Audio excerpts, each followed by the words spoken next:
Assalamualaikum dear students and welcome to Biology Postulates. Students, in the previous video we have learned that biology is the study of life or living organisms. But before proceeding forward, we must know what is life or how to define living organisms. Students life को या living organisms को completely define करना बहुत मुश्किल है क्योंकि हमारे planet पर बहुत ही diverse types of living organisms exist करते हैं। लेकिन हमारे पास कुछ ऐसे फंडामेंटल कैरेक्टरिस्टिक्स ऑफ लाइफ हैं जिनकी मदद से हम ना सिर्फ लाइफ को ईजिली आइडेंटिफाई कर सकते हैं बल्कि लिविंग ऑर्गेनिजम्स को नॉन लिविंग ऑर्गेनिजम्स से डिफ्रेंशिएट भी कर सकते हैं। तो स्टूडेंट्स, आपकी बुक में 9 fundamental characteristics of life discuss किए गए हैं। हम वन बाय वन इन तमाम कैरेक्टरिस्टिक्स को अंडरस्टैंड करेंगे। तो स्टूडेंट्स, हमारे पास जो सबसे first fundamental characteristic of life है that is digestion. Digestion is the process through which food is broken down into smaller absorbable form. Students, जैसा कि हमें पता है कि तमाम लिविंग ऑर्गेनिजम्स अपने सर्वाइवल के लिए डिफरेंट फॉर्म्स ऑफ में फूड इनटेक करते हैं ताकि इससे एनर्जी प्रोड्यूस की जा सके। लेकिन स्टूडेंट्स, फूड से डायरेक्टली एनर्जी नहीं प्रोड्यूस की जा सकती क्योंकि फूड कॉम्प्लेक्स फॉर्म में एग्जिस्ट करती है। फूड से एनर्जी प्रोड्यूस करने के लिए ज़रूरी है कि हम उसे पहले सिंपल फॉर्म में कन्वर्ट करें। तो स्टूडेंट्स, डाइजेशन वो प्रोसेस है जिसके through living organisms complex of form of food को सिंपल फॉर्म में कन्वर्ट करते हैं ताकि नेक्स्ट स्टेप्स में इस फूड से एनर्जी प्रोड्यूस की जा सके। अगर हम हायर ऑर्गेनिजम्स लाइक ह्यूमंस की बात करते हैं तो हमारे पास एक प्रॉपर सोफेस्टिकेटेड डाइजेस्टिव सिस्टम होता है। हम कॉम्प्लेक्स फॉर्म में फूड इनटेक करते हैं and with the help of this digestive system हम इस फूड को सिंपल फॉर्म में कन्वर्ट करते हैं। स्टूडेंट्स, ह्यूमंस में सिंपल फॉर्म ऑफ फूड को ग्लूकोज कहा जाता है। इसी तरह से स्टूडेंट्स, अगर हम प्लांट्स की बात करते हैं तो लाइक अदर एनिमल्स और ह्यूमंस, प्लांट्स जो है वो दूसरे ऑर्गेनिजम्स पर डिपेंड नहीं करते फूड इनटेक के लिए, बल्कि प्लांट्स अपनी फूड खुद प्रिपेयर करते हैं with the help of the process of photosynthesis. तो स्टूडेंट्स, इसीलिए प्लांट्स में प्रॉपर डाइजेस्टिव सिस्टम एग्जिस्ट नहीं करता बल्कि ये फोटोसिंथेसिस के प्रोसेस के थ्रू ही सिंपल फॉर्म में फूड प्रोड्यूस करते हैं ताकि नेक्स्ट स्टेप्स में इस फूड से ईजिली एनर्जी प्रोड्यूस की जा सके। After digestion, the next fundamental characteristic of life is respiration. Students, respiration is the process through which energy is produced from the food. जैसा कि हमने डाइजेशन में डिस्कस किया कि फूड इंटेक करने का अल्टीमेट पर्पस उससे एनर्जी प्रोड्यूस करना है।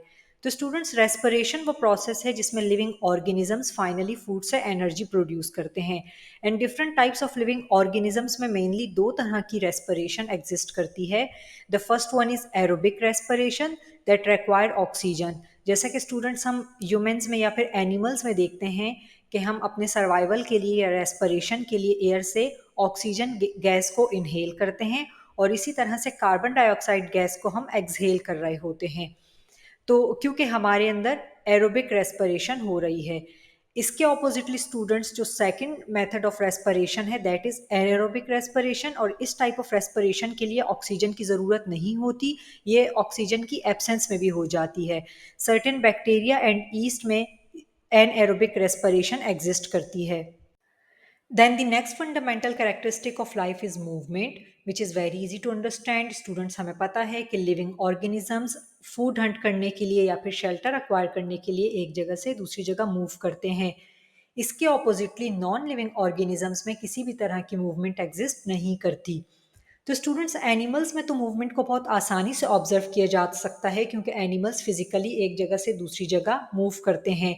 लेकिन इसके ऑपोजिटली जब हम प्लांट्स की बात करते हैं तो rather than moving physically from one place to another, they show different type of movement. They show movement towards external stimulus. हमें पता है कि प्लांट की बॉडी को मेनली दो पार्ट्स में डिवाइड किया गया है। The part above the ground is called shoot while plant part below the ground is called roots.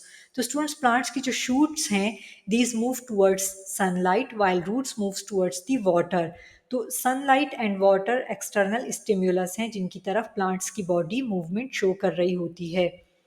Then the next characteristic is growth, which is also very easy to understand.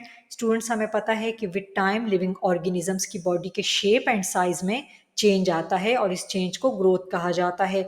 जैसा कि जब हम एक seed को soil में डालते हैं तो हम देखते हैं कि विद टाइम उससे एक बेबी प्लांट निकलता है एंड देन आहिस्ता आहिस्ता वो बेबी प्लांट ग्रो करते करते एक ट्री में कन्वर्ट हो जाता है। तो स्टूडेंट्स, इन शॉर्ट हम कह सकते हैं कि विद टाइम लिविंग ऑर्गेनिजम्स अपनी बॉडी के शेप एंड साइज को चेंज करते हैं, जबकि नॉन लिविंग ऑर्गेनिजम्स की बॉडी में किसी भी तरह की कोई चेंजिंग हमें दिखाई नहीं देती। ग्रोथ की एक बेहतरीन एग्जांपल ह्यूमन हाइट की है। जब हम छोटे होते हैं तो हमारी हाइट कम होती है, विद टाइम जैसे जैसे हम ग्रो करते जाते हैं तो हमारी हाइट इंक्रीज होती चली जाती है।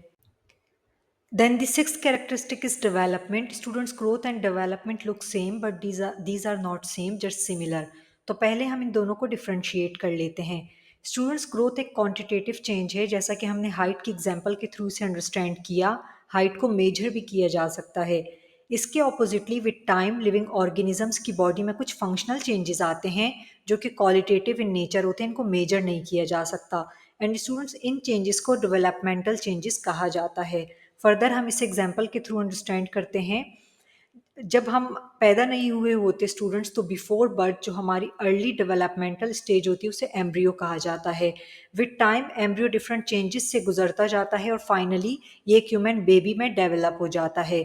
यानी कि हम कह सकते हैं कि विद टाइम लिविंग ऑर्गेनिजम्स की बॉडी में कुछ चेंजेस आते हैं और उनके जो ऑर्गेन्स या उनकी जो बॉडी के सिस्टम्स हैं वो वेल डेवलप हो जाते हैं। फर्दर हम इसे इम्यून सिस्टम की एग्जाम्पल के थ्रू अंडरस्टैंड करते हैं। हमें पता है कि जो इन्फेंट्स होते हैं वो ज़्यादा प्रोन टू डिजीजेज होते हैं, क्योंकि स्टूडेंट्स इन्फेंट में जो इम्यून सिस्टम है वो प्रॉपरली डेवलप नहीं हुआ होता। इसके कंपैरिजन में जो अडल्ट्स हैं उनमें बीमार होने के चांसेस कम होते हैं, क्योंकि अडल्ट पर्सन में immune system properly well develop हो जाता है और इम्यून सिस्टम में ये कैपेबिलिटी होती है डेवलपमेंट की वजह से कि वो डिजीजेस से प्रॉपर तरीके से फाइट कर सके। इसी तरह से स्टूडेंट्स हम आईक्यू लेवल के थ्रू भी डेवलपमेंट को अंडरस्टैंड कर सकते हैं। हमें पता है कि जो छोटे बच्चे होते हैं उनका उनका आईक्यू लेवल वेल डेवलप नहीं होता, तो उनका आईक्यू लेवल लो होता है as compare to old person. जो ओल्ड पर्सन होते हैं उनका IQ level with time and with experiences well develop हो गया होता है। यही वजह है कि जो छोटे बच्चे होते हैं उनमें डिसीजन मेकिंग पावर या लाइफ के डिफरेंट एस्पेक्ट्स को अंडरस्टैंड करने का जो पॉइंट ऑफ व्यू होता है चिल्ड्रन का, वो प्रॉपर नहीं होता as compare to adult person.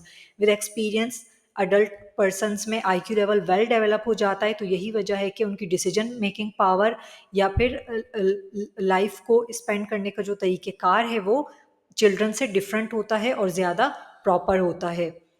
Students, अगर आपको हमारी ये वीडियो अच्छी लगी है और आप मज़ीद इस तरह की वीडियोस देखना चाहते हैं तो हमारे चैनल को सब्सक्राइब करें एंड हमारी वीडियो को ज़्यादा से ज़्यादा लाइक एंड शेयर करें ताकि आप मज़ीद इस तरह की वीडियोस देख सकें। Then the seventh characteristic is excretion. Excretion is the process by which living organisms remove waste products and toxic substances from their body. Students, जैसा कि हमने मेटाबॉलिज्म में डिस्कस किया that there are a variety of chemical reactions taking place in the bodies of the living organisms. तो students, in variety of chemical reactions के result में हमारी body में टॉक्सिक मॉलिक्यूल्स या फिर वेस्ट प्रोडक्ट्स भी बन रहे होते हैं, जिनको बॉडी से रिमूव करना बहुत ज़रूरी है क्योंकि ये टॉक्सिक होते हैं। तो स्टूडेंट्स, एक्सक्रीशन के प्रोसेस के थ्रू डिफरेंट लिविंग ऑर्गेनिजम्स अपनी बॉडी से डिफरेंट तरीके से वेस्ट प्रोडक्ट्स को रिमूव करते हैं। अगर हम ह्यूमन की बात करते हैं तो हमारे पास एक प्रॉपर एक्सक्रीटरी सिस्टम होता है। हम in the form of urine या फिर स्टूल अपनी बॉडी से वेस्ट प्रोडक्ट को रिमूव करते हैं।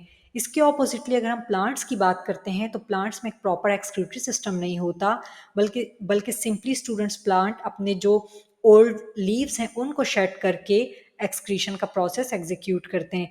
इसी तरह से स्टूडेंट्स जो रूट्स होती हैं वो भी सॉइल में टॉक्सिक मॉलिक्यूल्स एक्सक्रीट आउट करके अपनी बॉडी से वेस्ट प्रोडक्ट्स को रिमूव कर रही होती हैं। Then the next characteristic is reproduction. Students, reproduction का मतलब है अपनी जैसी सिमिलर ऑफस्प्रिंग प्रोड्यूस करना। हमें पता है कि लिविंग ऑर्गेनिजम्स के अंदर ये कैपेबिलिटी होती है कि वो अपनी जैसी सिमिलर ऑफस्प्रिंग प्रोड्यूस कर सकें। एंड स्टूडेंट्स, इसके ऑपोजिटली नॉन लिविंग ऑर्गेनिजम्स में ये कैरेक्टरिस्टिक एग्जिस्ट नहीं करता, वो अपनी जैसे सिमिलर ऑफस्प्रिंग को प्रोड्यूस नहीं कर सकते। एंड स्टूडेंट्स, रिप्रोडक्शन का प्रोसेस बहुत इंपॉर्टेंट है। अगर लिविंग ऑर्गेनिजम्स रिप्रोडक्शन नहीं करेंगे तो आहिस्ता आहिस्ता तमाम ऑर्गेनिजम्स इस प्लैनेट से एक्सटेंट आउट हो जाएंगे। Then the final characteristic of life is irritability. Students, irritability का मतलब होता है कि लिविंग ऑर्गेनिजम्स अपने एनवायरनमेंट में पाए जाने वाले एक्सटर्नल स्टिमुलस को एक्टिवली रिस्पॉन्ड कर रहे होते हैं।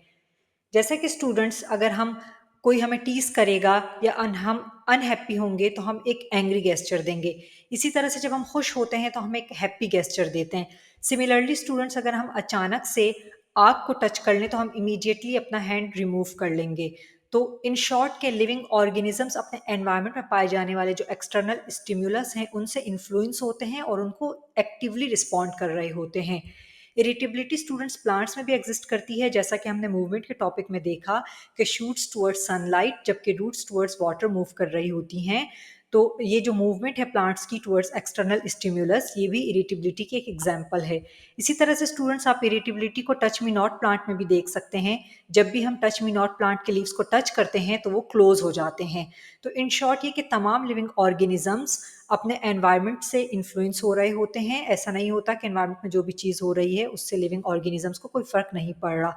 जबकि इसके कंपैरिजन में जो नॉन लिविंग ऑर्गेनिजम्स होते हैं वो अपने एनवायरनमेंट से इन्फ्लुएंस नहीं हो रहे होते और वो एनवायरनमेंट को किसी भी किस्म का रिस्पॉन्स शो नहीं कर रहे होते हैं। तो स्टूडेंट्स ये हमारे पास इसेंशियल कैरेक्टरिस्टिक्स ऑफ लाइफ थे जो कि तमाम लिविंग ऑर्गेनिजम्स में किसी न किसी फॉर्म में एग्जिस्ट करते हैं। जैसा कि हमने डिस्कस किया, digestion, respiration, metabolism, movement, growth, development, excretion, reproduction and irritability.